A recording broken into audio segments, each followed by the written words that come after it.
ఎవడ్రా ప్రభుత్వాన్ని పడగొట్టేది? పడగొట్టేంత దమ్ము ధైర్యం ఉన్న మగాడేవాడ్రా?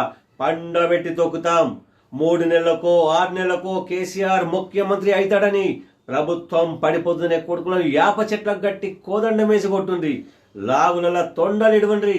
ఇది ప్రజల కోసం పనిచేస్తున్న ప్రభుత్వం, ప్రజా ప్రభుత్వం. కేసీఆర్ అనుకుంటుండు 1,00,000 కోట్లు పెట్టి కట్టిన కాళేశ్వరం ప్రాజెక్టు కూలినట్లు ఈ ప్రభుత్వం కూలుతుందని.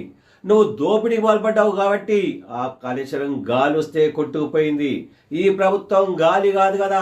నీ కాందాన్ మొత్తం వచ్చిన బోర్ల బొక్కల వండబెట్టి తొక్కుతాం. ఎవడన్నా ఈ ప్రభుత్వం పడతదను, కేసీఆర్ సీఎం అవుతాడను మళ్ళొక్కసారి చెప్తే మూతి పండ్లు రాలగొడతాం. ఖబర్దార్. ఈ పవర్ఫుల్ డైలాగ్స్ ఎవరియో ఇప్పటికే అర్థమైంది అనుకుంటా. మీరు ఊహించింది నిజమే. బీఆర్ఎస్ నేతలకు మాస్ వార్నింగ్ ఇచ్చింది మన సీఎం రేవంత్ రెడ్డి సారే. ఆదిలాబాద్ జిల్లా ఇంద్రవెల్లో గులాబీ నేతల గూబ గుయ్యమనిపించిండు మన రేవంత్ సార్. మరి ఇప్పుడన్నా ఆ కారు పాటలు ఖామోష్ అవుతారా?